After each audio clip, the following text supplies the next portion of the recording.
Hi there, welcome to WireIt, and today I'm going to show you how you can use WireIt to create different parts or components for your electrical system and wire harnesses.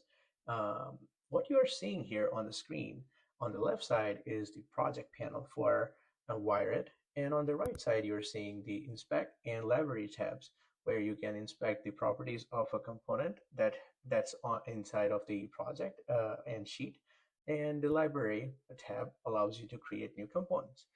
So what I'm going to do here is I'm going to open up a project, or you can create a new project using this button here. But I'm going to open up this project here. As you can see, we don't have any sheet in the existing project. So all you can do is, click on this button to create a new sheet, the first sheet of your diagram. Now let's create a part. So click on that button in the library tab. And for this example, I'm going to create a battery device with a connector. So now when you have a on-device connector, usually it comes with a COTS component. So if you have that information for that part, you can click on create on-device connector and we'll open up a new panel. What you can do here is type in the part number. If you know the part number of your device connector, you can type it in from the data sheets. So for example, I'm going to select this part here, and as you can see, the basic information got filled out and all the pin names have been filled out. What I can do here is assign the contact parts that go into each of these cavities. For this particular connector, all of the cavities will support the exact same part number. So I'm going to do a bulk assign and select all the cavities.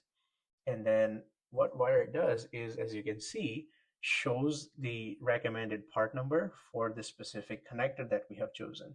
In this case, it is pin solid contact because it's a pin connector. So, or if you prefer something different, a different part number, or if it's not suggested here, you can search the part number if it's existing in your library, or create a new part. For this example, I'm going to click on use suggestion.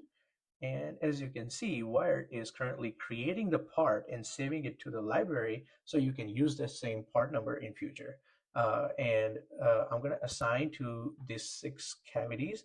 As you can see now, that part is assigned to each of these cavities. And you'll see in a minute how this is useful when you are creating a bill of material. So I'm going to click on Save Connector.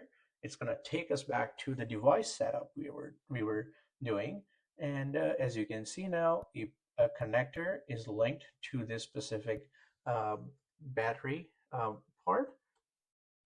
And I'm going to rename the reference designator here to JBAT, or you can just keep it J1 for this example. So one more thing is you can click on this button here to add more information about the device itself, the manufacturer part number and name of the manufacturer. If you have design files, PDF data sheets, you can drag them and drop them here for future use.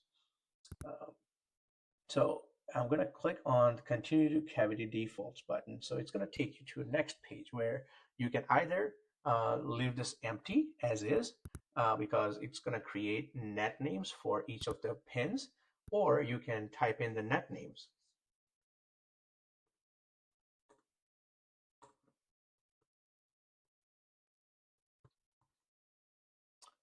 Okay, and all you have to do now is click on Save to Library to save the battery device.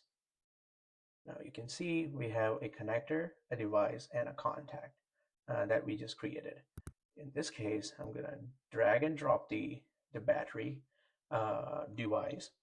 And as you can see, it has a reference designator automatically generated, and it's on-device connector.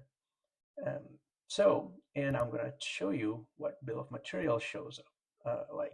So as you drop your devices and components, bill of material keeps building. So we're going to go back to that in a second. So what I'm going to do here is create um, a mating connector for this on-device connector to to design your wire harnesses. So what you can do here is just double click the on-device connector to create an ad hoc um, mating connector. And when you select the mating connector, the new mating connector, uh, WireIt will suggest a part number based on what your manufacturing part number was for on-device connector. If there was none, you can quickly assign it from a library. So I'm gonna select use suggested. Since we did not save this part before, which is a socketed, the on-device connector was the pin cavities. So the mating connector is socketed part. So we're gonna assign the cavities here with the part numbers. I'm gonna select every single one of them. And for this example, I'm gonna select this socket solid contact, and there you go. It creates a new contact type and assigned to 6 cavities, and same deal as before. Now, what you're seeing is part was part got saved, and if we open up the bill of material again, now the important part here is that all the contacts that we assigned to the mating part are already showing up in the bill of material. Also, the mating connector itself and the accessories. You can turn off the accessories if you want or keep them on. For this example, we're going to just leave them on. All right, so that's your device and connectors. We're gonna take an example to create a wire part number. For this example, I'm gonna use a M27500 or cable part number.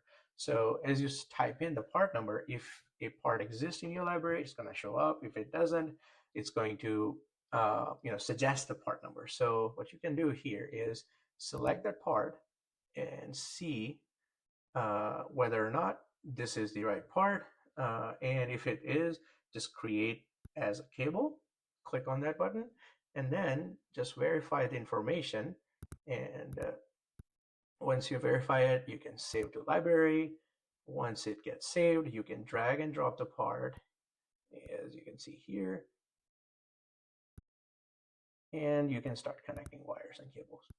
So yeah, so that's how you create different components for WireIt and how easy it is to create these components.